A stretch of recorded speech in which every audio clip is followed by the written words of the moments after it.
Bueno, Guillermo, buen día, ¿cómo te va? Buen día, excelente, con esta primavera ya avanzadísima, acercándonos al verano y al fin de año y a las fiestas.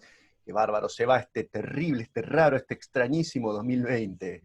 Bien, pero antes de eso, bueno, saludemos también a nuestros oyentes, queridos videntes, ¿cómo se diría? Video Sería radio espectadores, escucha, claro, radio porque no escuchas, es solamente que lo escuchan, lo están viendo. claro. Saludemos a los videntes. Bueno, Telespectadores, pero es una no cosa es extraña, sí, sí.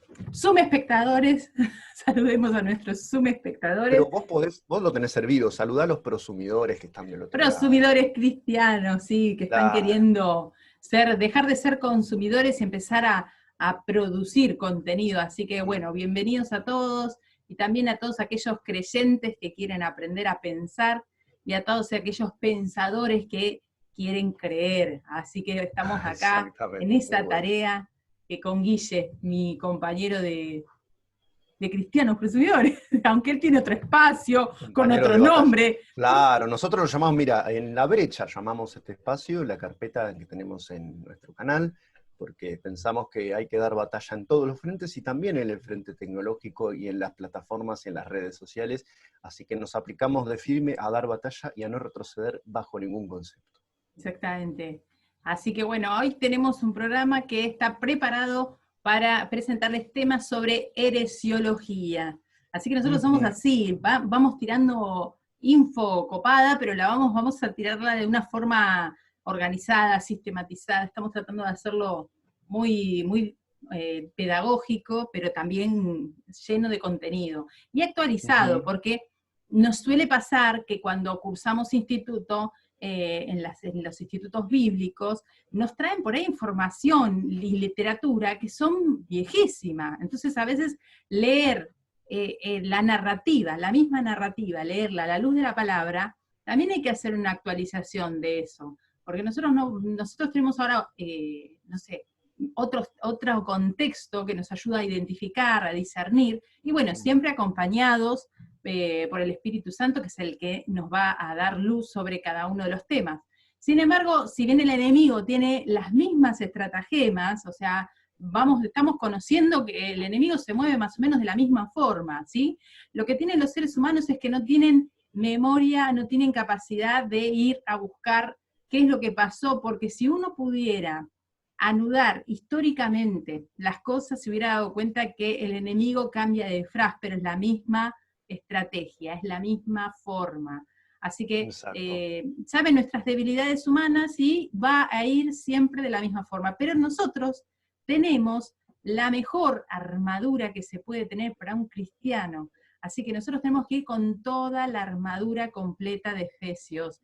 Así que les proponemos esto, seguir descubriendo los distintos disfraces, quitárselos y nosotros poder descubrir qué hay detrás de cada movimiento que se levanta, que detrás de cada argumento que se levanta como ungido en algún lado del mundo, y ponerlo a la luz de la palabra para discernir, contrastar, juzgar, como dice la Exactamente. palabra, ¿no?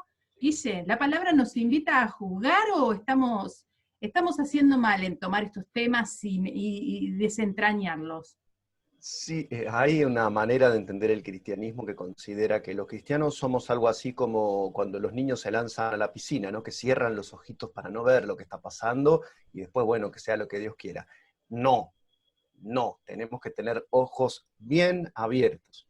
Esa es una función de los cristianos a la que no podemos renunciar bajo ningún concepto. Tenemos que examinarlo todo y retener lo bueno, ser cuidadosos, ejercitar el don de la razón dado por Dios y alumbrada por el Espíritu Santo. No es mera razón, acá no somos Tal cual. cartesianos que queremos ver claro y distinto y descomponemos y analizamos las cosas con nuestra mera razón, sino que asistidos por la palabra, que es la que nos ayuda a diferenciar también ideas nuestras que pueden ser muy buenas, pero que también están erradas si las contrastas con lo que dice la palabra. Así que se trata de eso, de separar lo que no está junto, lo que no condice con lo que dice la palabra. Y hoy vamos a tener un trabajo bárbaro en cuanto a eso, Sí, ¿eh? sí. Bueno, ya hablamos de los masones la última vez y este tema tiene un poquitito, viste que en algunas cosas, hoy vamos a hablar de los adventistas del séptimo día, Vamos a hablar de los adventistas primero y vamos a ver si lo del séptimo día, cuándo se acomodó, en qué momento se incorporó. Pero bueno, Guille, vamos a la presentación que tenemos preparada. Bueno, arrancamos con los heresiología, como habíamos dicho, adventistas del séptimo día.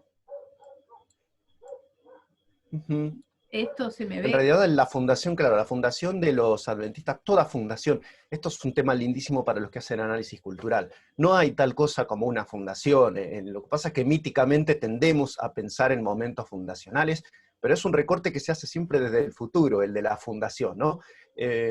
Por ejemplo, no sé, la lingüística se fundó cuando Saussure pronunció el curso de lingüística general. Sí, pero podría haber sido un curso aislado, dado por un señor en un momento determinado del tiempo, y después se pierde, nadie se acuerda de eso. Pero hubo un par de discípulos, que fueron Balí y Sechehai, o no me acuerdo cómo se pronuncia, que recolectaron en notas lo que dijo este señor, y fundaron, en base a ese discurso pronunciado por Saussure, a esa clase, la disciplina de la lingüística. Bueno, con las religiones pasa más o menos lo mismo. No hay un momento donde un señor va con no sé, un poste, unas banderitas, y dice, declaro fundado el grupo adventistas del séptimo día. Pero tiene como una especie de doble fundación, y esto es interesante de ver también, para ver las huellas que esto dejó en la doctrina que profesa este grupo religioso, caracterizado, en muchas cosas tienen posiciones heréticas, pero es un grupo dentro de la reforma evangélica. O sea, hay que reconocer eso en primer lugar. Tiene, decimos, dos fundaciones. La primera por William Miller, Guillermo Miller, lo van a encontrar en más de un sitio, y la segunda fundación, o refundación, o en alguna forma también resurrección, es por obra de esta señora tan famosa Ellen White, con sus visiones y sus escritos. Así que hay una doble fundación, producto también de una circunstancia muy fuerte que tuvieron que pasar ellos, que esperaban para octubre de 1844 que Jesucristo volviera, y estaban muy expectantes, tenían órganos de prensa, estaban organizados, eran miles en Estados Unidos, esperando la venida del Señor, y no ocurrió. Igualmente, gran problema. Guille, Sí, gran problema. En el contexto en donde esta persona, William Miller, saca las cuentas en base a la profecía de Daniel, saca las cuentas de cuándo debería ser la fecha de la segunda venida de Cristo, en este momento, históricamente en Estados Unidos también estaban surgiendo todas estas cuestiones de profecías y de visiones. Había como fue como una explosión de visiones, de gente visionaria y de profecías, ¿sí? Entonces, esto también tengámoslo en cuenta, porque es como la moda, a ver, porque vamos a decir esto. Si bien en ciertos momentos históricos se ve como un avivamiento en ciertos sectores con dones del Espíritu Santo para la iglesia, con un sentido específico para hacer crecer o depurar la iglesia de Cristo, también lo que se ve es que de este avivamiento específico, de este momento de donde la gente empieza a recibir visiones de forma particular y se las tiene que comunicar como un profeta, por eso la profecía, están en el mismo tiempo, son coetáneos William Miller, Smith, el de los mormones, también está los fundadores de los Testigos de Jehová, ¿sí? Con esas doctrinas. Pero siguen en esa estela, sí, tal cual. Sí, y van a tener interconexiones, porque ustedes fíjense que estas visiones, si bien están en el mismo momento histórico, también lo importante es que tienen algunas conexiones doctrinales, ¿sí? Sí. Por ejemplo, el tema que William Miller se pone a calcular la segunda venida de Cristo, ¿sí? Y esto mismo, los testigos de Jehová también se ponen al mismo tiempo, cuando nacen los fundadores de esta secta, también se ponen a averiguar lo mismo. Y después empiezan a cuestionar o sea, reciben visiones que también les decían algo así como que Jesucristo, ¿sí?, era el arcángel Miguel. Porque fíjense que tanto en los adventistas del séptimo día, como en los testigos de Jehová, la divinidad de Cristo es cuestionada y se lo considera el arcángel Miguel. Así que esto también habría que tenerlo, porque no son pocas las diferencias, ¿no? Pero en base a esa visión, en base a ese principio vamos a de entrar visión. más en cuestiones más de doctrina, vamos a ir de a poco, porque tiene sus matices. No es exactamente lo mismo hablar de los testigos de Jehová y de esta gente. No. O sea, hay unos matices. Nos va a ser muy difícil, y yo justamente ayer cuando estábamos premeditando esto, pensaba, Dios mío, porque hay que deslindar un montón de cosas que se parecen mucho, mucho a lo que los cristianos evangélicos esperamos, en especial para el futuro del mundo. Así que va a ser un arduo trabajo el que nos va a esperar hoy. Bien. Es que sí, el contexto sí, acá cuando surge también la ciencia cristiana, también a fines del siglo Sí, XIX. sí. William Miller, para dar una idea histórica, tipo 1810, empieza a hacer sus cálculos en base a la Biblia. Son cálculos muy, muy arbitrarios y de una base que en escatología se llama historicista. O sea, él toma el libro de Daniel y cree ver en eso el desarrollo de toda la historia universal hasta llegar a su tiempo. Esto en profecía se llama una lectura historicista. Después está la historia preterista, que es como la usan los teólogos más liberales, que dicen que Apocalipsis o Daniel se referían Daniel a Antíoco, y que fue escrito, dicen, en tiempo de Antíoco. Apocalipsis se refería a los emperadores romanos y punto. Y todas las visiones de ángeles y de ejércitos, de demonios, se refería a los ejércitos romanos históricos y concretos. Esa es la lectura preterista. Después está la lectura simbolista, que es la preferida de los liberales, con unos impulsos así como más espiritualosos y más soñadores, más poéticos. Y por último, la lectura que es la favorita nuestra, que es la futurista, que tiene una lectura literal, a no ser que el texto bíblico diga que hay simbolismo, nos tomamos como literal. Lo que hace William Miller es generalmente ablandar los plazos, por ejemplo. Después vamos a entrar más en particular. Yo, para darte una idea de entrada de cómo es, cuando dice días, entiende que se refiere a años, y lo hace porque se le ocurre a él. Es muy ingeniosa la lectura de William Miller, y no funcionó. La realidad es que no le funcionó para nada. Y entonces apareció esta señora, Ellen, para salvarle, digamos, sacarle las papas del fuego, porque estaba complicada la cosa. Pero bueno, no se había cumplido nada de lo que había visto o había pensado ver William Miller. Entonces Sí. surge la refundación de este grupo adventista del séptimo día. ¿Y qué Obviamente vamos a que, hacer nosotros? Vamos a comparar, vamos a mm, examinar cada una de sus ideas. te iba a decir que obviamente que muchas de estas personas, ¿no? Que se levantan como personas visionarias y profetas, ¿sí? Ujú. Tienen gran llegada al público porque, ¿qué pasa? Las personas están, los cristianos, estaban esperando y estamos esperando la segunda venida de Cristo, ¿sí? Pero Sí. también lo que tiene el cristiano promedio, Guille, es que no lee la Biblia. Entonces, ¿sí? Mm, Cualquier persona hoy también se puede levantar y decirnos, yo ya tengo la fecha, tengo el día y sí, la hora. ¿Y qué va a pasar? Que esa persona, por más que no sé, se encumbre con un título de profeta, apóstol, viste que ahora está de moda todos esos títulos, sí. nosotros los cristianos tenemos que saber qué dice la Biblia acerca de los profetas, ¿no? La Biblia Ujú. dice que nosotros, como dice en 1 Corintios 14, 29, Dios sí levanta profetas. Los profetas son un ministerio que Dios levanta, un don que Dios tiene como en algunas personas, pero también lo que dice la Biblia es que cuanto a las profecías deben ser juzgadas, ¿sí? En 1 Siempre. Tesalonicenses 5:20 dice, no menospreciar las profecías, o sea, no las tengas en poco. Si alguien viene Mm, con una profecía, vamos a tener que ponerla, examinarla con cuidado, pero examinarla a la sí. luz de qué, Guille. No examinarla a la luz de las profecías que están acordes Mm, o no, es examinarla a la luz de la palabra de Dios. Si, ¿qué pasa sí. si la profecía que esta persona da en estos tiempos se contradice en algo con la Biblia? Y Automáticamente ahí, debería claro, ser desechada. desechada de raíz, totalmente. Pero ¿qué pasa Sí. si nosotros no tenemos esos datos? ¿Viste? Por ejemplo, te dice, tiene que venir en tal día y lo están todos esperando, qué sé yo, tiene un sueño, una visión, qué sé. La Biblia dice que si una vez que ese profeta levantó una profecía y se dio el tiempo y no se cumple la profecía, también Ujú. dice en Jeremías 23:16 que si es posible tener visiones y sueños y profecía, pero en el 28:9 dice que se tienen que cumplir para que el profeta sea hallado verdadero. ¿Qué debería haber pasado con William Miller en 1844 cuando no se cumplió su profecía?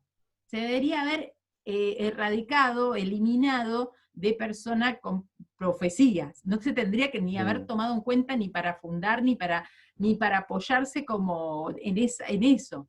Pero ¿qué es lo que hicieron los adventistas? O sea, esa generación que estaba viendo tanta gente que estaba siguiendo a este hombre y que fueron desilusionados. De hecho, se lo llama el gran chasco, ¿no? Porque no, sí, la no gran pasó nada. decepción, sí. en lugar de quitar todo esto y seguir ateniéndose a lo que dice la palabra, ¿qué hicieron? Dijeron, vamos a revisar si esta profecía en realidad no quería decirnos otra cosa, y fue ahí donde Elena White se le ocurre que tiene otra explicación, que en Sí, 1844 exacto. pasó otra cosa, Ujú. reivindicando no solamente a este profeta fallido, que ya no es hallado verdadero, sino que reivindicando también una fecha con la cual la Biblia dice que no el día y la hora, ¿quién la sabe, Guille? El día y la hora de la venida de Cristo. Solamente Dios, y aún Jesucristo fue enfático, dijo, ni yo lo sé, ni yo sé. Jesucristo sabía todo, era omnisciente, pero esto es un detalle que da para la reflexión aún cristológica, que Jesús ignoraba solo una cosa en el universo entero, que era cuál iba a ser la hora de su regreso a la tierra por los suyos. Así que no hay fechas que establecer en cuanto a eso, y el que establece fechas desde ya hay que decir que es mentiroso. No importa Bien, que te venga con eclipses, con bien, asteroides, con vacunas, con cronogramas, con políticas respecto de lo electrónico, no importa. Tenés que desecharlo si te da una fecha. exactamente. Las fechas deben ser estimativas, vos podés decir, la venida del Señor está cerca porque se están dando tal y tal Claro, señal, pero donde sí, te dicen, mira, el Señor viene el día 2021 a las, no sé, cualquier hora, sí, ya el 22 está, de octubre. desechalo, porque ese es una persona que bíblicamente ya está contradiciendo algo que es la palabra de Dios, ¿sí? Ujú, Y otra cosa que también absolutamente. quiero que tengamos en cuenta durante todo el programa, ¿sí? Es que la Sí, Biblia es la profecía más segura, ¿sí? Nosotros tenemos la profecía más segura ya escrita. Entonces, en base a profecías, cualquier otro profeta que se levante inspirado a decirnos algún tipo de profecía, no debe ser contradictoria con la profecía más segura que es la Biblia, ¿sí? Entonces, exacto. eso para tenerlo claro durante todo el programa, ¿sí? Ya que dijo día y hora Sí, ya debería haber sido desechado porque la profecía más segura, que es la Biblia, me dice que nadie sabe ni el día ni la hora. Pero bueno, exactamente. ignorando esto, siguieron adelante. Vamos con la siguiente diapositiva. Sí, sí, sí, sí, sí. Interesante para, mientras vamos Mm, pasando a la siguiente, recalcar algo que dijiste, que es el sí, contexto segundo gran despertar. sí, Cuando se habla de fundaciones, también es bueno ver en qué momento se establece o se reconoce desde la posteridad que hubo algo fundacional. El contexto de Miller, especialmente también de la señora Ellen White, pero menos quizá, porque el segundo gran despertar se tiene como desde 1790 aproximadamente hasta 1840, más o menos ese es el límite. Y fue un momento donde realmente Dios se manifestó, en especial en Norteamérica, y se añadieron muchos incrédulos a la fe, se mezclaron por primera vez, entraron masivamente la gente negra, la gente de color, a las iglesias, especialmente bautistas del sur en Estados Unidos. Así que en ese contexto surgen todos estos grupos de los que estamos hablando, porque junto con las profecías entró el río revuelto y esto es ganancia de pescadores. Es una metáfora que nos gusta mucho. Pasamos a la siguiente. bien. Ahora Esto vamos a tiene que ver entrar, con, sí, sí, sí. ahora vamos a entrar directamente ya a la doctrina, ¿no? Y a la teología que armaron los adventistas, ¿no? Como para Ujú, poder empezar a ver algunas de las cosas que los identifican, ¿no? Como para ellos. Bueno, exacto. primeramente esto de que afirman ser la única iglesia remanente y elegida, ¿sí? Dicen Ujú, que la única forma de llegar al Padre, de llegar al cielo, de ganar la salvación, es ir a través de los adventistas del séptimo día. Y ahora vamos a ver por qué. exacto. Pero esto Ujú, se contradice con lo que dice Juan 4:16 y otras partes de la Biblia en donde Jesús es el único camino al Padre. La mm, salvación no es dada por ninguna iglesia. La ujú, salvación solamente es a través de Jesucristo. Así que sí. acá ya le erraron mal. Es la creencia 13. Nosotros tenemos hasta la página 180, donde dice que la iglesia es el único camino a Dios, y nosotros tenemos bíblicamente ya con Ujú. esto, que es una de las doctrinas básicas, creencia 13, ya tenemos ahí No que están no, bien. no, Sí, que una no, frase que le gusta a nuestro pastor es que todas las religiones del mundo reivindican para sí el patrimonio de Dios, o sea, se consideran que son patrones de Dios. Lo que no. tiene que distinguir al cristiano es que Dios es su Señor y es Él el dueño. Nosotros no somos los dueños de la salvación de nadie, nosotros somos la comunidad de los que creemos en Jesús. Nosotros no manejamos a Dios, es Dios el que nos orienta a nosotros. Pero siempre las iglesias lo que tienen es esto, ¿no?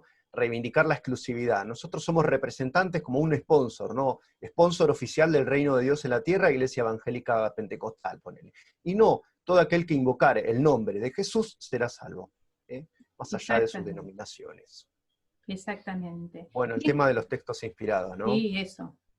Decilo vos, esto es otro punto que los distingue de los testigos de Jehová, así llamados. Los testigos de Jehová, y no fue, pero recontra complejo y arduo meternos, porque lo que hacen los testigos de Jehová es incidir adentro de la traducción bíblica, introyectar sus ideas dentro de las versiones bíblicas que leen ellos, la versión traducción del Nuevo Mundo de las Santas Escrituras. Esta gente es más clásica, porque hace lo mismo que hacen los mormones y que hace la Iglesia Católica Apostólica Romana.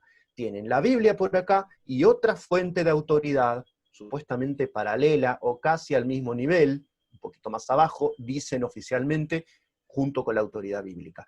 Lo cierto es que a la hora de interpretar la Biblia, ellos se remiten a la otra fuente. Por lo tanto, pesa más los textos de Ellen White. Lo digo con conocimiento de causa. Todos los amigos adventistas que tengo citan más a Ellen White que a las escrituras bíblicas. Sí. O sea, no pueden no ser sinceros respecto de eso. Les gusta mucho más, se sienten mucho más identificados con lo que decían los textos y revelaciones de esta señora que con las escrituras. Así que, pero en eso, como digo, es más transparente el procedimiento que los testigos de Jehová, porque ellos te dicen la Biblia y el catecismo, ponele, no, en los textos de Ellen White. Lo reconocen, es abierto, es transparente, lo mismo los mormones. Sí. Así que lo que vamos a hacer es simplemente comparar si lo que dicen respecto de la Biblia coincide o no coincide. Y a veces coincide y muchas veces, como vamos a ver, para nada coincide. Y esto en cuanto a lo que es, ¿te acordás que una vez hablamos de inspiración, iluminación, y no me acuerdo cuál otra? Revelación, sí. Y revelación. Revelación, inspiración, iluminación. Bueno, habíamos hablado de esto con respecto a las escrituras, y acá, por ejemplo, lo que nosotros vemos es que esta señora Elena White se autodenomina escritora inspirada, ¿sí? Por eso dice que sus escritos fueron inspirados, así que los pone al mismo nivel que la palabra de Dios, porque la Biblia dice que, acá en 2 Timoteo 3:16, que la palabra es inspirada por Dios, útil para redarguir, corregir, y fíjense que si vos pones al mismo nivel de la palabra, y otra cosa que dicen sobre los escritos de Elena White, es que es una fuente permanente y autorizada de verdad, ¿sí? Así como está escrito. O sea, es como decías vos, Guille, en lugar de analizar a la luz de la Biblia cualquier otro escrito, ellos analizan la Biblia a la luz de lo que dice Elena White. Así que fíjense qué equivocados que están. Tienen un montón de lecturas que no coinciden en absoluto con lo que dice la Escritura, ni siquiera con lo que da a entender la Escritura, porque cuando vos tenés otra fuente de autoridad, eso te permite, entre comillas, ¿no? Te permite, como si fuera, te legitima, te habilita, exacto, esa palabra es mucho mejor. Te habilita para hacer interpretaciones locas y arbitrarias respecto de la Escritura.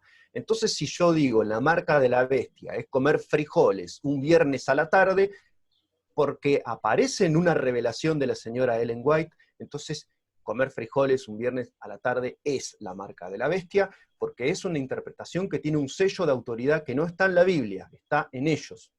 Hacen lo mismo que la Iglesia Católica Romana. Dicen, la Biblia dice, no la conoció hasta que dio a luz a un hijo y le puso por nombre Jesús, respecto de José, por lo tanto tuvieron relaciones sexuales, pero ellos abajo dicen, pero la tradición afirma que después tampoco tuvieron relaciones. Entonces hay una interpretación loca, injustificada de un pasaje. Estoy hablando del único pasaje que los católicos tocan de la Biblia, porque en algunas traducciones no lo vas a encontrar así. Pero San Jerónimo no lo tocaba en latín, por ejemplo. La Biblia de Jerusalén tampoco, pero las otras versiones bíblicas de los católicos sí lo tocan. Mateo 1:25. Digo, si vos tenés una doctrina que te autoriza, una fuente de autoridad extra, fuera de la Biblia, que a vos te permite hacer una interpretación así de loca, la podés hacer. Y eso es lo que hacen ellos. Mirá, la marca de la bestia, adorar a Dios en domingo. ¿Qué tiene que ver una cosa con la otra? Justamente, la lectura es tan simbólica, tan jalada de los pelos, que solamente es posible en el contexto de un grupo que cree en una revelación extra bíblica. Porque lo que dice la Biblia es que va a haber un sistema que va a reemplazar a la moneda, el papel moneda, que ya se usaba en los tiempos, Que no se en papel, permite ¿no? Pero comprar sí, y vender, que el que no claro, tenga esa marca no va a poder comprar y vender. ¿Qué tiene que ver sí, adorar a Dios un domingo con comprar y vender? absolutamente nada.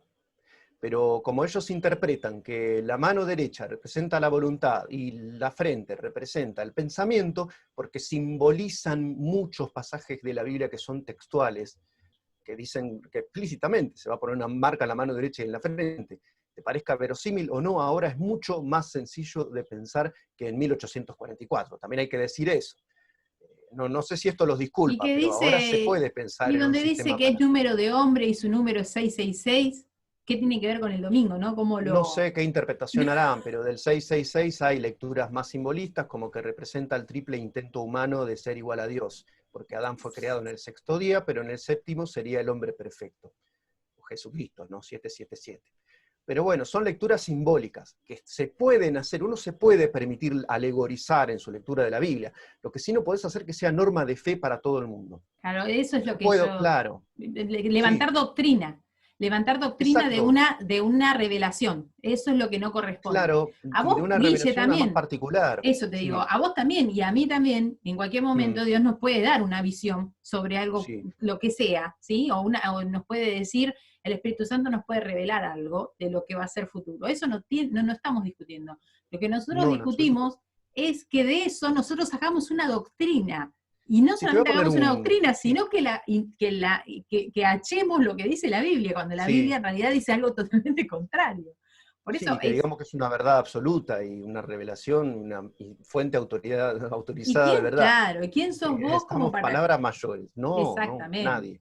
Por eso, Nadie es nada comparado con el eso me Señor ni con la parece, palabra. eso me parece que es una falta de respeto a la palabra de Dios enorme, Absolutamente, lo es. y una vez que se empieza a jugar con la palabra de Dios, o sea, todo lo que se levante como doctrina y teología va a estar totalmente Ujú. errado.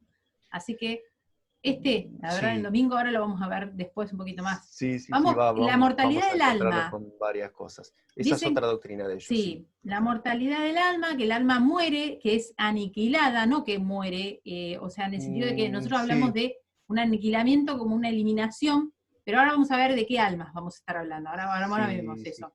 Y después hablan del tema del sueño y de la inconsciencia, Sí, eso claro, lo... claro, que al morir la persona se duerme, digamos, o sea, pasa a un estado de inconsciencia total, que no es lo que está en la Biblia. En la parábola de Lázaro y el rico, ya la vimos, habla de un estado de plena conciencia, de conciencia personal. No esto que decimos que lo que identifica a la persona es poder decir yo.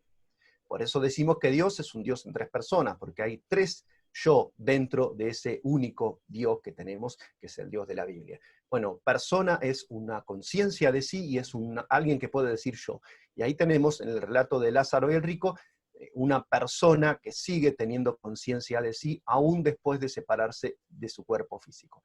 Así que eso bíblicamente no cabe, no cabe. Además hay otros episodios donde queda clarísimo que después de morirse las personas siguen teniendo conciencia. De hecho, si vemos a Jesucristo encontrarse en la transfiguración, ¿no? Ahí aparecen Moisés y Elías, por lo menos de Moisés sabemos que murió, y está conversando con Jesús, sin haber resucitado, pero está ahí conversando con Jesús en el monte. Así que hay conciencia y hay absoluta pervivencia de la vida después de la muerte. No nos dormimos meramente, como dicen estos grupos sectarios. O Igual, si estos no no son estaba tan tajantes como los sonámbulo, testigos. Moisés Sí. estaba sonámbulo, y O es una visión solo simbólica. ¿Ves cómo es, no?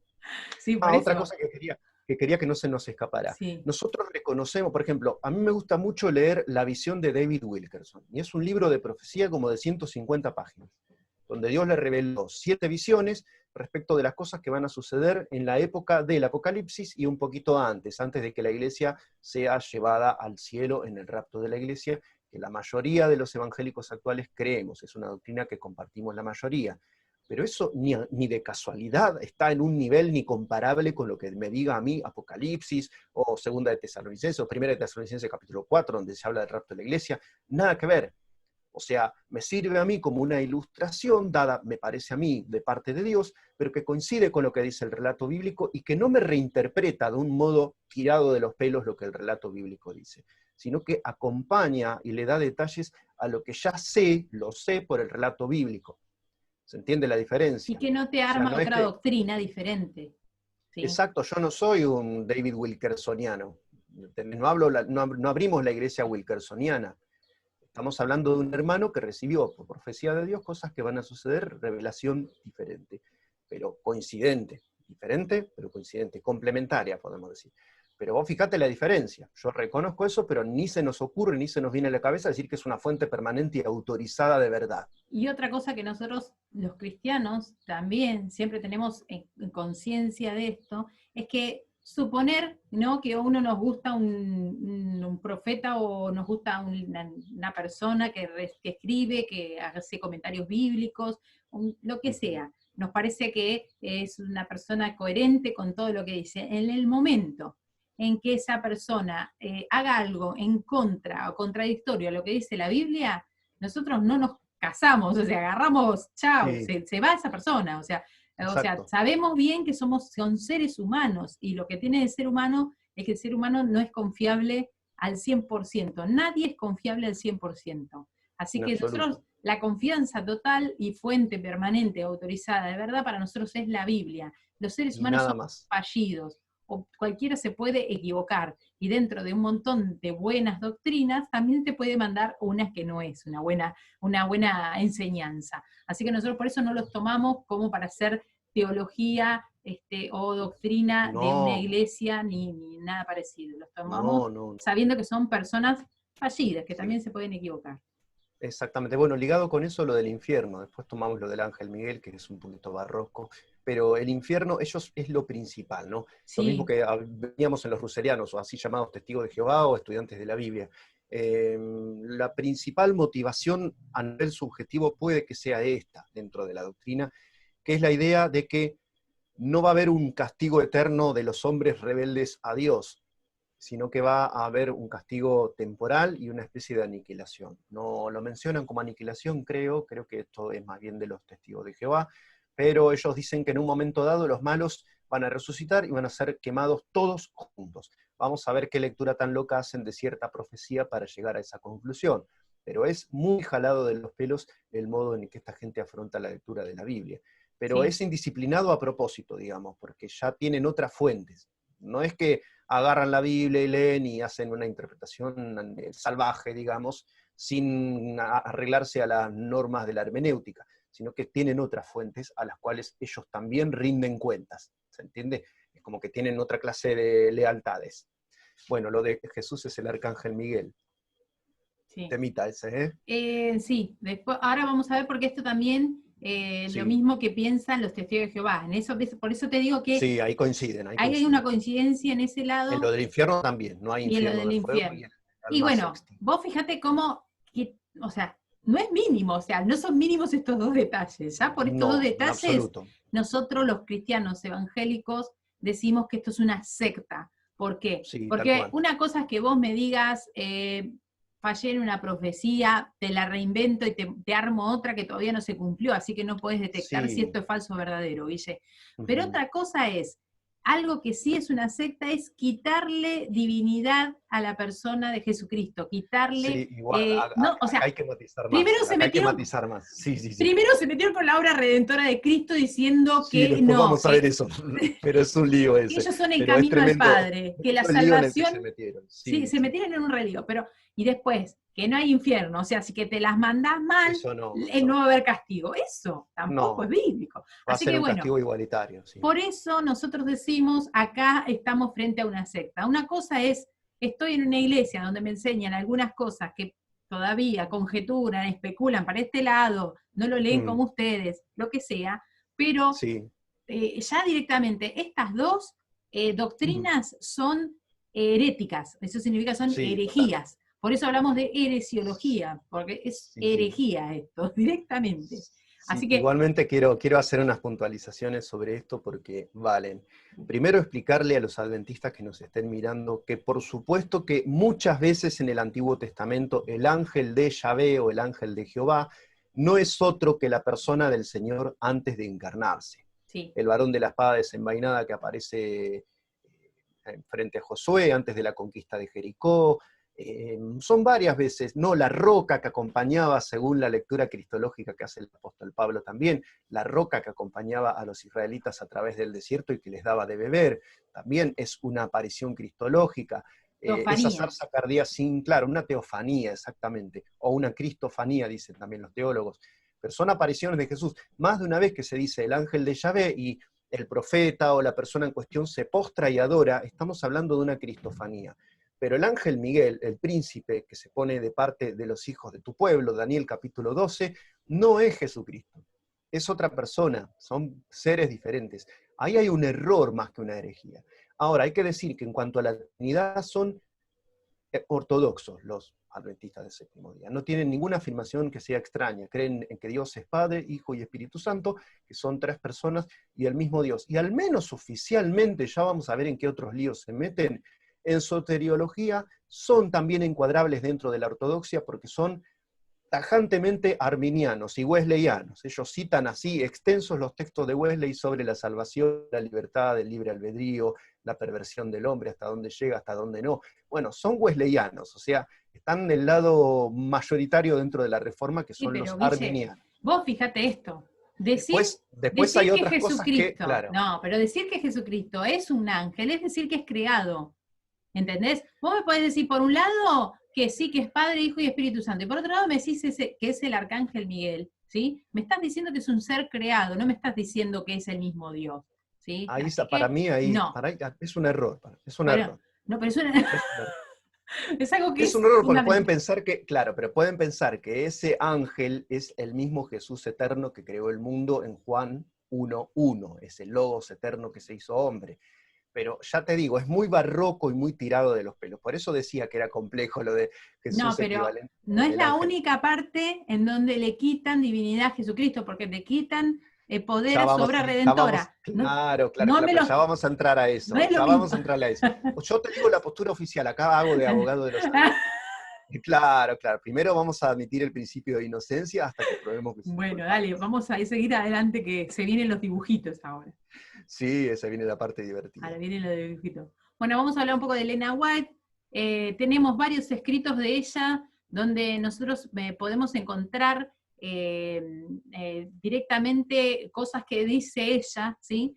Bueno, por Ujú, ejemplo, en el escrito este que se llama Mensajes Selectos, tomo 1, ujú. página 36, ella dice que si sus escritos no son de Dios, son del diablo. Entonces, eso está bueno porque si vos la lees, la analizás con el mismo criterio que ella impone, entonces nosotros tenemos que delimitar si son o no Mm. de Dios. Para saber si son o no de Dios, lo tenemos que contrastar con la palabra. La palabra las va a sacar a la luz, va a definir qué es lo que es oro y qué es lo que se quema. Ahora, es claro, si la inspiración no viene de Dios, si esta profecía no viene de Dios, ¿de quién viene? Del diablo. No hay término Sí, medio. está bueno que lo reconozca así, ¿no? Sí, Igual, yo creo que en su tiempo la función enunciativa que tenía esta frase era de poner a la gente contra la espada y la pared.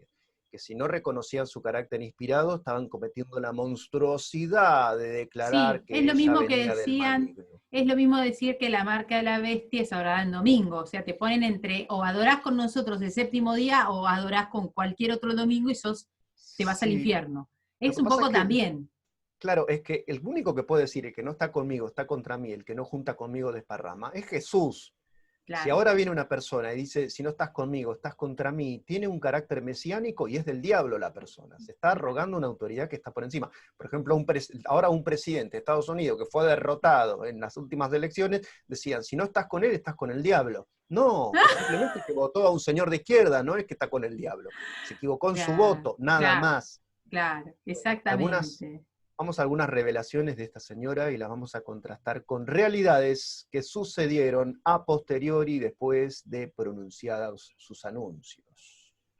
En los primeros escritos, en la página 75, Elena White anunció que Jerusalén no sería jamás edificada, pero No, en eran ruinas. 1948 fue edificada. Así que esta es una Es profecía. habitada.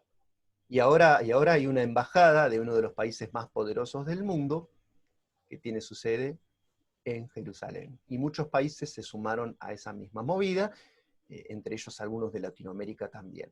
Así que no solo es una ciudad hecha y derecha, sino que además se encamina a ser la capital no solo espiritual y cultural, sino también política. Actualmente, políticamente, la capital es Tel Aviv. Esta es la Sí. realidad, la capital comercial y administrativa es Tel Aviv. Pero se encamina Jerusalén a ser la capital política también, solo falta, lo único que le falta a Jerusalén es el tercer templo. Pero ese es un tema más de nosotros. Vamos a Bien. hacerles el juego a nuestros amigos. Otra cosa que decía Elena White es que ella iba a ser arrebatada, ¿viste? Ella Ujú. vio en visión su propio arrebatamiento junto con otras personas y Mm. también ciertas plagas que iban a sufrir otras personas, ¿sí? Que iban a sufrir las 7 plagas por haber hecho tal cosa. Bueno, ninguna de las dos se cumplieron. Ella murió de No. muerte natural, no fue arrebatada. Mm. Otra cosa que decía era que en Testimonios para la Iglesia, que es otro escrito de ella, que Inglaterra humillaría hasta el polvo a Estados Unidos, que le iba a declarar la guerra, y que iba a ganar Sí. Inglaterra, y esto no pasó. Sí, el contexto, ahí va el contexto político. Veíamos que era contexto segundo gran despertar en Estados Unidos. Tengamos en cuenta que en los momentos en el que surge el movimiento adventista estaban peleándose los yanquis contra los del sur, ¿no? Los esclavistas contra los libertarios, podemos decir, los industrialistas versus los agrarios del sur. Todo esto aparece en la película Lo que el viento se llevó. Pero bueno, en ese contexto ella dijo, van a aprovechar que estamos divididos peleándonos entre nosotros y van a venir y nos van a dar una flor de paliza en el nivel militar, cosa que obviamente sabemos que no sucedió, profecía fallida, y hay un montón de esas. Esta, para que estaba leyendo y casi me muero de risa. Bueno, dice que Turquía caería y todavía existe, o sea, dice que iba a ser eliminada como nación. Ahí está, todavía está. Eh, Es una potencia Turquía, y es una amenaza para Israel. En Turquía decir israelí es un insulto. Bien. Turquía es una de las grandes potencias, tiene muchísima población, algo así, si no recuerdo mal, como 70 millones de habitantes. Está entre Oriente, entre el Islam e ingresar a la comunidad europea, aunque tienen algunas actitudes impolíticas que a veces les complican el trámite, pero es una potencia y ahora no solo hasta desde lo cultural están influyendo, ¿viste? Bien.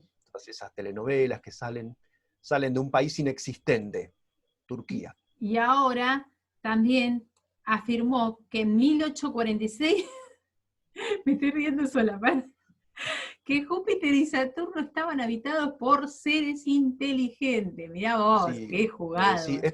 esto no está en sus escritos, sino que fue revelado por alguien que asistió a una de sus visiones. Un militar, creo, que era miembro del grupo religioso. Ella dijo que estaba Enoch por ahí dando un paseo. Ah, pero mirá qué inteligente. Cabe la aclaración que en 1846 no existía el Hubble, no existían los No, telescopios claro, ni electrónicos, ni ópticos, ni de ningún tipo. Así claro. que había toda una Podías, serie de relatos sobre posible vida en otros planetas que exactamente. ahora han sido tajantemente desbaratadas por los avances en la ciencia.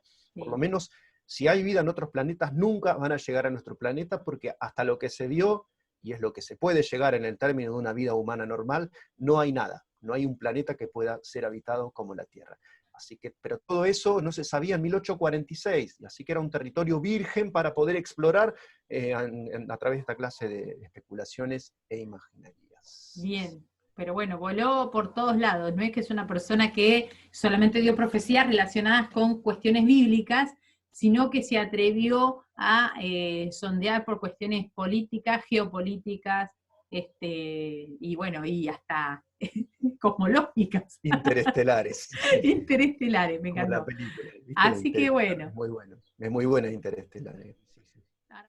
Bueno, porque ahí le entramos a dar a la parte dura de ellos, Bien. que es la cuestión de las profecías. Bueno, Guille, ¿qué nos te está mostrando en esta imagen? Es la visión básica de Miller con el cumplimiento el 22 de octubre de 1844, cuando tuvo lugar la gran decepción o el gran chasco, como lo citaba recién Nancy.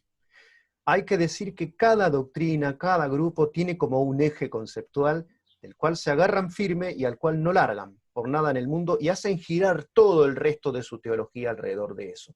Hay que decir que el grupo adventistas del séptimo día, como los mormones también, tienen un fuerte hincapié escatológico y se basan en una interpretación, una lectura de la profecía bíblica que es puramente arbitraria. ¿Y cómo sabemos esto? Lo vamos a analizar para que se vea que esto no tiene pies ni cabeza. No sé si se llega a ver el cursor.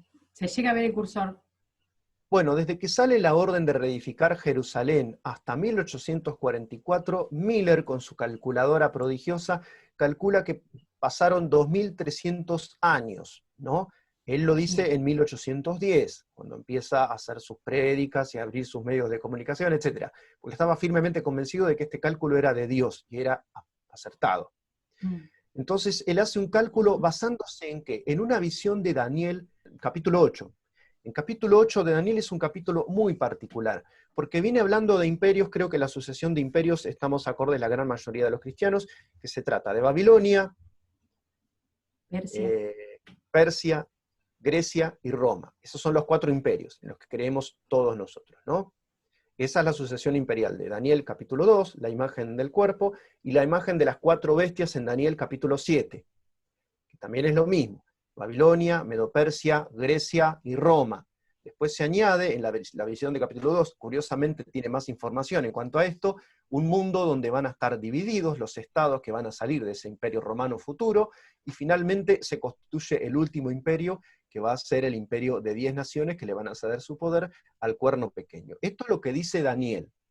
Ahora, cuando en el capítulo 8 se revela la visión del macho cabrío y el carnero, que todos también concordamos que se trata de Medo-Persia y de Grecia, que se van a enfrentar finalmente, es como un zoom a la situación de la Grecia helenística apareciendo en el horizonte, a la cabeza de ella, Alejandro Magno, un líder que muere joven, muere sin que nadie lo ataque, muere de una enfermedad. Algunos dicen muere porque tenía cirrosis y era alcohólico, no sé, esto de entender también Plutarco.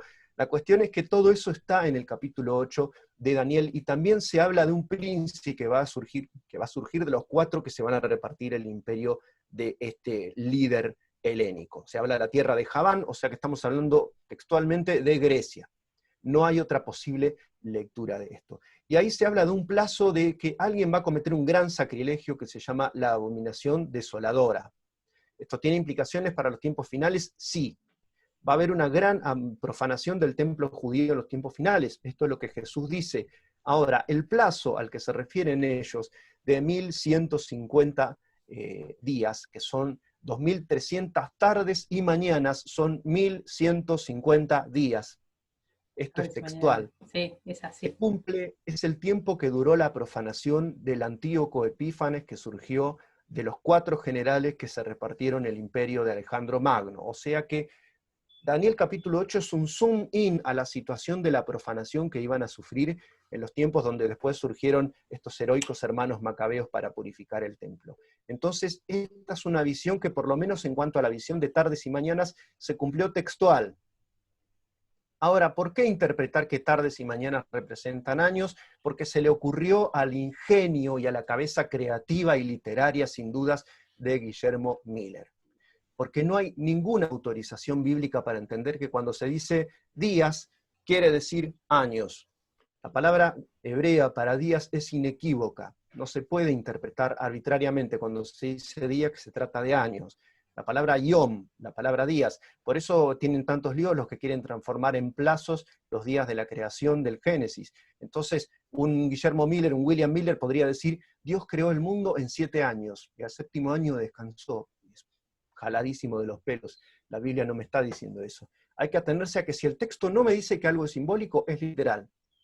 Y acá la Biblia no nos dice que sean simbólicos los 2300 tardes y mañanas. Por cierto, 2300 tardes y mañanas quiere decir 1150 días, literales, redondos, yom. No estamos hablando de otra cosa que eso. Cuando la Biblia quiere decir años, usa otra clase de medidas. Por ejemplo, las Shavuot, las semanas de años. Esto aparece en Daniel capítulo 9. No me quiero meter tanto en entresijos ya para explicar nuestra doctrina, pero sí para contrastar cómo sí se debe leer la Biblia.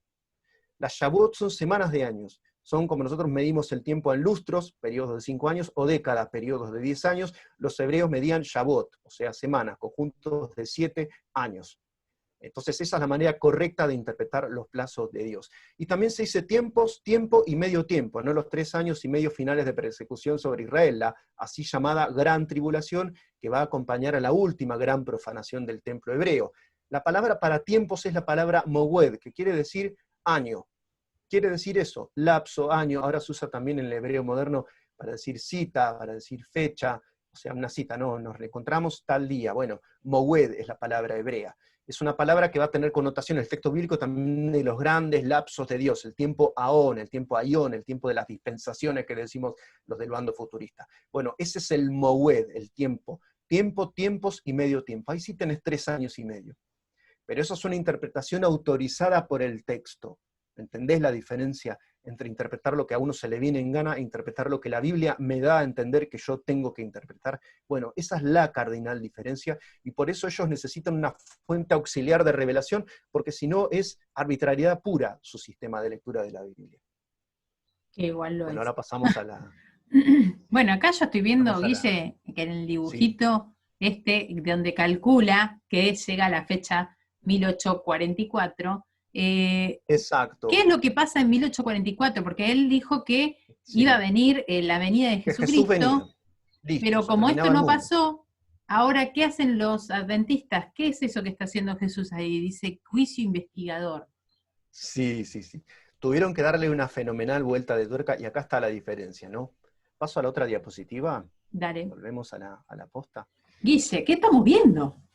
Tuvieron que hacer un fenomenal parche interpretativo para salvarle las papas a nuestro amigo Guillermo Miller. Y ahí surge la imagen de Ellen White, con sus visiones, para recauchutar las visiones desvencijadas de Miller. Visiones Y esto liquid es lo que paper. hizo ella. Claro, unieron todo, ataron, le echaron pegamento, hicieron un mejunje que ni te cuento. Entonces Jesús no volvió. Lo que hizo fue pasar de un lugar del cielo diferente a otro lugar diferente. Y ahí inventan una doctrina que tiene consecuencias también en cuanto a la soteriología. Hoy un poco que los defendía y decía, son ortodoxos en cuanto a la doctrina de la salvación, son arminianos, pero eso está dentro de la reforma. Más allá de si uno es calvinista o no es calvinista, está dentro de la ortodoxia, hay que decir, no es una posición herética. Bueno, lo que ellos dicen es, y ahí vienen las consecuencias, ¿no? Que Jesús deja el lugar santo y entra al lugar santísimo. ¿De dónde sacan esto? Lo inventan. Lo inventan. Es una revelación que recibe justamente esta señora Ellen White para poder justificar el zafarrancho del 22 de octubre de 1844, cuando Jesús no volvió en contra de los pronósticos de Miller. Entonces, Jesús lo que hace es pasar de un lugar a otro para seguir, escucha esto, abrí bien tus oídos, sí, especialmente si sos adventista y estás escuchando, porque esto tiene consecuencias terroríficas de cara a la doctrina de la salvación. Jesús no completó la obra de la salvación. Porque al pasar de un lugar a otro e interceder y seguir terminando la obra de la redención, estás dando a entender que la obra de la redención no se consumó en la cruz del Calvario, sino que es un proceso que está en devenir. O sea, ¿qué es lo que está haciendo Jesús en el lugar santísimo ahora? Está purificando, intercediendo por los santos, que supuestamente son solamente los que profesan el credo adventista, y limpiando sus pecados uno a uno, borrándolos de determinados registros, etc. Eso es ¿Sabes lo que pasa, Guille? Es que cuesta mucho borrar un pecado. ¿Cuánto te puede...? O sea, tenés que estar años ahí borrando el pecadito. Uy, se van a ensuciar. Que no se enojen, por favor, los adventistas, pero es mitología decir algo así. Claro. Es mitología, bíblicamente y aparte, no hay modo. Es quitarle poder a la, y hacer que sea algo incompleto, cuando en realidad nosotros sabemos que la obra salvífica de Cristo... Que no fue efectiva. Tal cual. Exacto. Bueno, pero esto es lo que hace... Pero fue solo el comienzo. Escuchame una cosa, el puntapié inicial. Esto es lo que hace el enemigo. Esto es lo que hace el enemigo, diciéndonos que nosotros no somos salvos, que nuestra salvación todavía está en veremos, que Cristo no tuvo el suficiente poder, que se necesita otra cosa para la salvación, y ahí es donde la gente en buscar la otra cosa cae en este tipo de doctrina falsa. pero la realidad es Absolutamente. totalmente diferente. La Biblia no nos dice para nada, solamente la sangre de Cristo tiene el poder para perdonar pecados, no hay otra forma, la única entrada al Padre es Jesucristo, y la Biblia lo dice, no hay otro nombre debajo del cielo dado a los hombres en el que podamos ser salvos, solamente el nombre de Solo Jesús. Jesucristo. O sea, la obra redentora de Solo Él. Jesucristo no se debe cuestionar para nada. Y su Ya, obra fue completa, ya está está. realizada. Los que estamos en la lucha contra el pecado en nosotros somos los seres humanos. Y que Jesús intercede desde el cielo, por supuesto que intercede desde el cielo, pero no está completando la obra de la redención. Tal Está cual. intercediendo para que nosotros, para que no nos falle la fe en los momentos clave, por ejemplo, ¿no? Por ejemplo, tenemos que pasar por alguna prueba, alguna cuarentena o algo así. Que estemos firmes confiando en Él. Eso es lo que Jesús pide por nosotros. Claro. Y Pasamos que a la nuestra siguiente, fe porque no ahí tocan falte. la soteriología en algo clave, que es el acto de la redención. Claro, pero Si la ahí redención de Jesús es incompleta, ya es una postura totalmente herética la que estás exactamente, profesando. ahí ya no hay término medio, ahí ya no No, me vengas a hablar más, ya está. A mí me negás esto, yo ya no te es hablo clave, más. es la clave. Jesús dio su vida de una vez y para siempre por nuestros pecados, y chau pecados, se fueron. Simplemente hay que acceder a esa relación con Él creyéndole, o sea, gratuitamente, y esto no de vosotros, es Sino que don es de don de Dios. Dios. Bien dicho. Exactamente, esto dice la carta a los Efesios en la Biblia. Por eso la Biblia hay que tenerla fresca, activa, la tenés que leer, porque si no te embalan por cualquier lado, te Ujú. engañan. Bueno, ¿se ve bien? Sí, ¿qué es esto que nos estás mostrando? Bueno, es otra de las lecturas proféticas que hacen ellos. No la profesan de puertas para afuera, pero es lo que el grupo tiene para galvanizar su identidad. Esto es un tema interesante también. En general, lo identitario en los grupos sectarios es muy fuerte y siempre la idea de que hay fuerzas hostiles combatiendo contra ellos. Y la lectura que hacen es que la bestia es el papado. En esto no se diferencian, y hay que ser también sinceros, de la lectura que hicieron inicialmente Calvino y Lutero. El papado era la sede del gobierno del anticristo. Por lo menos en parte, bíblicamente hay que decir que se parece muchísimo a eso, lo que va a ocurrir en el futuro.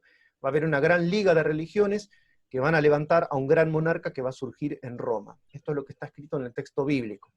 Esto es lo que dice la Biblia. Ahora, ¿ellos qué dicen?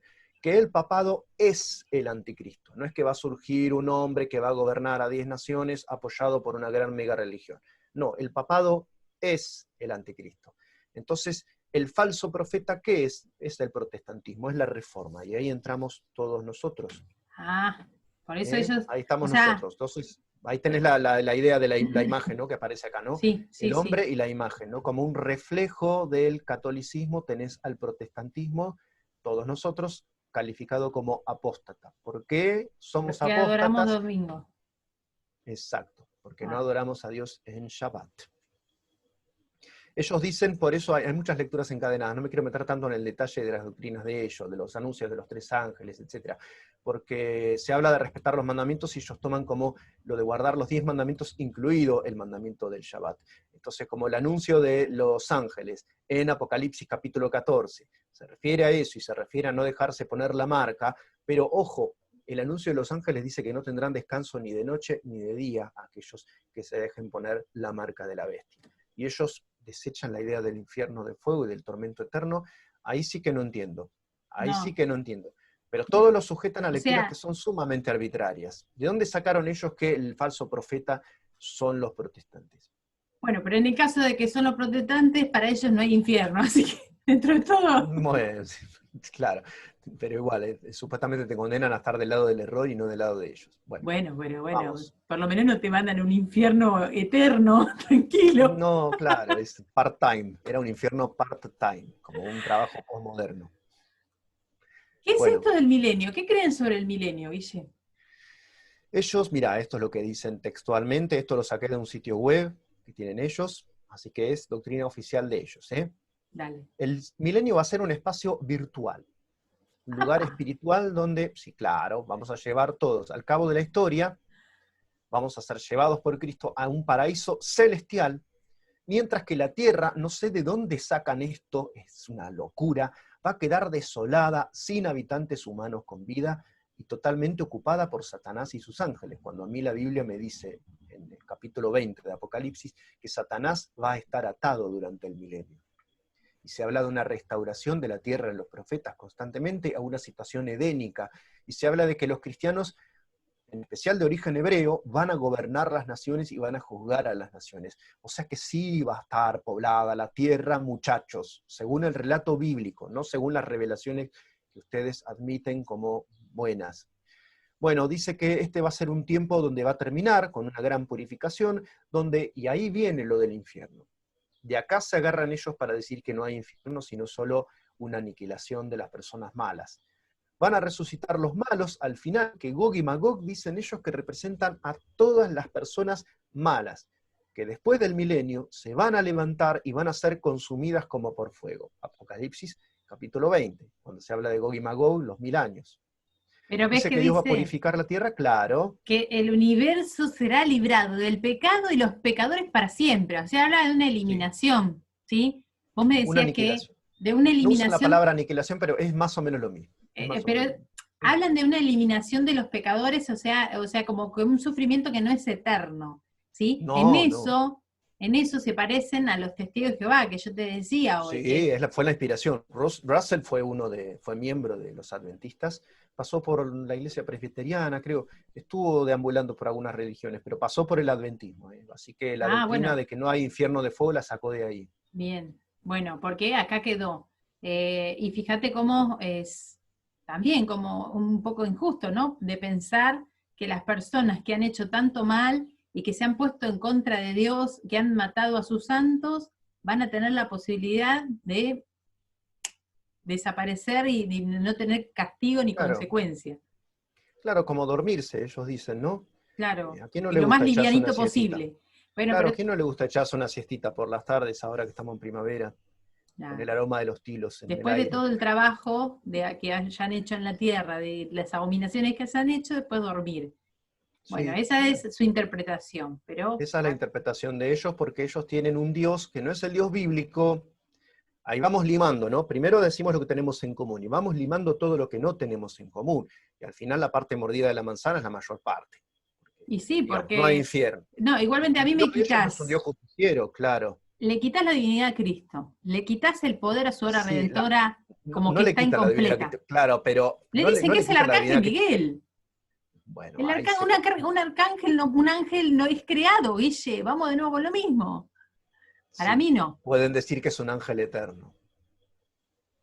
Digamos, no son tan radicales como los testigos de Jehová en cuanto a la divinidad de Cristo. Eso Bueno, no. dejémoslo en claro, ¿eh? Pero Ellos sí. dicen que el Espíritu Santo también es Dios y es una fuerza personal y es Dios mismo con nosotros y que inspira visiones y profecías. En eso le llevan ventaja a los Y queridos sí, cesacionistas, porque obvio creen en la que vigencia lo de van los a dones tomar en espirituales. cuenta al Espíritu Santo, si no, ¿cómo le das entrada a todas estas visiones y profecía? Obvio, Guille. Claro, pero es otra cosa, es otra cosa. No, Los sí, otros niegan que haya profecía porque lo que hacen es meterse adentro del texto bíblico, hablamos de sí, los sí, testigos de Jehová, sí, pero operan desde distintos lugares para enarbolar discursos que no son bíblicos. Pasamos al siguiente. dale, Bueno, ya lo habíamos charlado, ¿no? sí, La a expiación ver. es incompleta. Dice que la intercesión de Cristo por el hombre en el santuario celestial es tan esencial para el plan de salvación, las negritas la agregamos nosotros, como lo fue su muerte en la cruz. Con su muerte dio principio, mira, Cristo vino a sembrar una semilla. Están locos, acá me pongo serio, Ah, bien, están bien, locos. sí. Bueno, con su muerte dio principio a aquella obra para cuya conclusión ascendió al cielo después de su resurrección. Jesús dejó a medio hacer la obra de la redención. Muchachos, por favor. Bueno, así la expiación será finalmente terminada y completada solo cuando el pecado y los pecadores dejen de existir.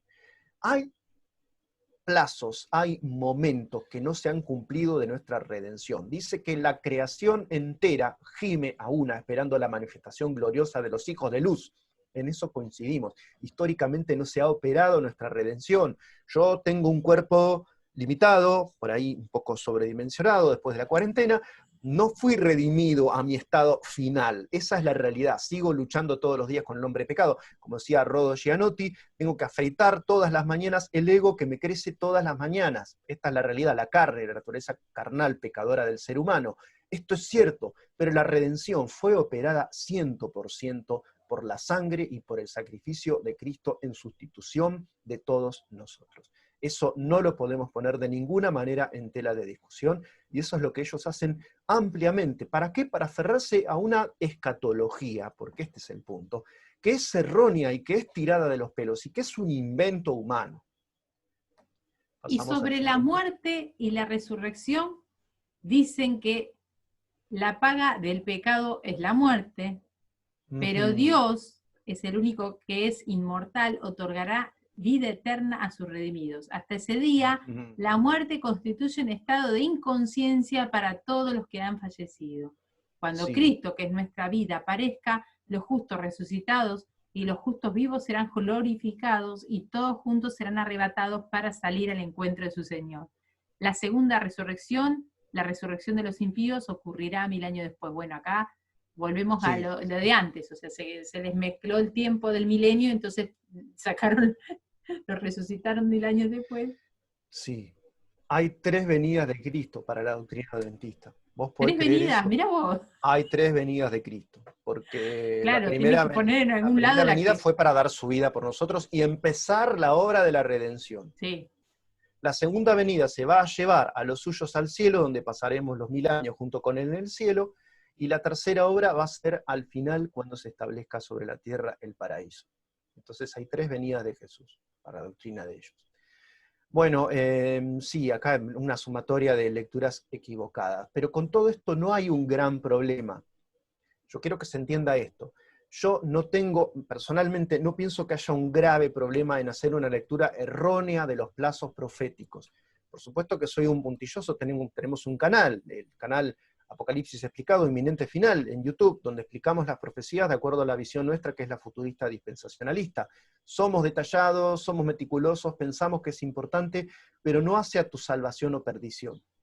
Ahora, si vos, por aferrarte a una escatología que es equivocada, te metés hasta con la redención de Cristo, y bueno, ahí estás en problemas, hermano, tenés que admitirlo, te tenés que dar cuenta. No puede ser que te metas hasta con la obra redentora de Cristo para salvarle las papas a una escatología, a una doctrina sobre los tiempos finales que no es bíblica, ni siquiera es bíblica. Es antojadiza, es ingeniosa, es creativa y loca en el peor sentido de la palabra. Así que vos fíjate cómo es la cosa, ¿no? Sí, ellos dicen que solo van a ser resucitados los buenos, los malos van a ser resucitados para ser quemados. Es la batalla de Gog y Magog. Para ellos Gog y Magog es el juicio final de todos los malos, y listo. Y San se acabó, dejan de existir, pasan a un estado de inconsciencia y de inexistencia. Ellos salen a las calles, esto es notorio, porque dicen, nosotros estamos llamados como evangelistas, como predicadores de la palabra, a llevar consuelo a la gente. Entonces se te murió un tío, un padre, un hijo, lo que sea, y ellos te van a decir, ya está, no estás sufriendo más.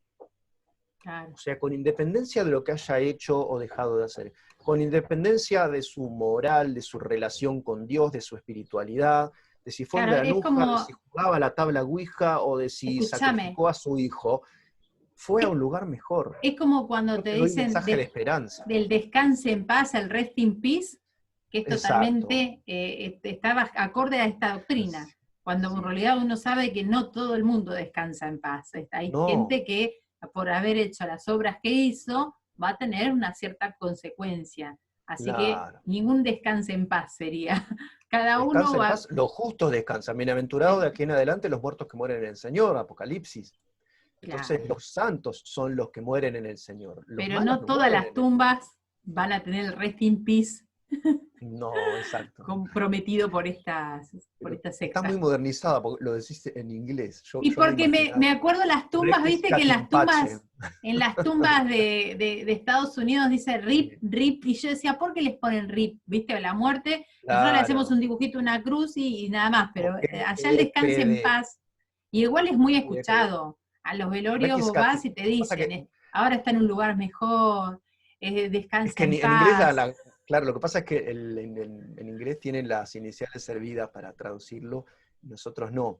Nosotros sería QEPD, ¿no? Que en paz descanse. Sí, pero igual yo lo he visto en ese QEPD, y yo dije, ¿y esto qué significa? Ah, que descanse en paz. Ah, bueno, mira vos. Claro, a ellos les queda servido porque requiescat in pacem, o sea, en latín, descanse en paz o descansa en paz, rest in peace les queda servidísimo. Claro. Queda servidísimo. En cambio, en castellano se complica un poquitito más la se nos sílaba. fue un poquito más. Pero, sí, total. Finis. Bueno, Guille, hicimos un recorrido exhaustivo por lo que fue los adventistas del séptimo día, y nos queda en conclusión, entonces, para hacer el cierre, que es una secta, que tienen cuestiones que se podrían hasta aguantar ciertas cuestiones de cómo interpretan, pero hay cuestiones en las que nosotros totalmente disentimos porque es una herejía completa y va en contra de la palabra bíblica. Sí, especialmente llamar a los que son miembros de este grupo religioso a hacer una reflexión tomando la Biblia como referencia y dejando a un lado los textos que pongan en entredicho o que interpreten de manera demasiado tirada de los pelos, demasiado arbitraria lo que dice el texto bíblico. Tener mucho cuidado con las lecturas que son ultra simbolistas, porque si la Biblia no me autoriza a mí a leer algo en clave simbólica, yo no me lo puedo tomar de manera simbólica. Justo ayer me pasaba que en Twitter me encontraba con un conocido de Twitter, ¿no? Que decía, pero no hay que tomar la Biblia literal, cuando Jesús dice, adorarás a Dios, al Señor tu Dios, y a Él solo rendirás culto. Y yo le decía, los mandamientos no pueden ser interpretados simbólicamente. Podés decirme que es válido o que no es válido, pero no me podés decir que un mandamiento es para leer en clave simbólica, porque virtualizás todo el contenido de la Biblia, y no solo las profecías, sino como le pasa a este grupo religioso, pasan de interpretar de manera demasiado alegórica las profecías a interpretar no sé qué locuras respecto de la obra redentora de Cristo, y ya metiéndose en palabras mayores en cuanto a la doctrina. Así que un signo de interrogación muy grande contra toda doctrina que se levante contra lo que la Biblia dice de manera bastante clara, entendemos nosotros, y creo que es para todos esto, es un llamado para todos. Si la Biblia dice algo, tomárselo muy en serio, y no agarrarse de otras autoridades extra bíblicas para relativizar lo que Dios dice con claridad.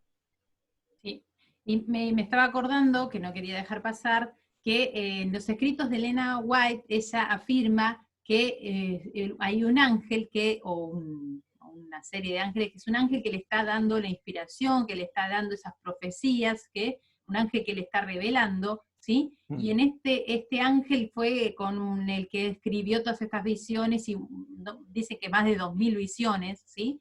Sí. Entonces, la realidad es que la Biblia nos aclara sobre este punto, acerca de recibir revelaciones de ángeles contrarias a la revelación profética más segura, que es nuestra palabra, ¿no? Aún Pablo nos decía, si aún reciben una carta como que es mía, o viene hasta un ángel declarándole otro evangelio que no es este que está escrito, sea anatema, maldito de Dios. O sea, no corresponde que nosotros tomemos ninguna palabra, ni aunque venga ni de una persona que es fallida, ni aunque venga de una revelación directa de un ángel.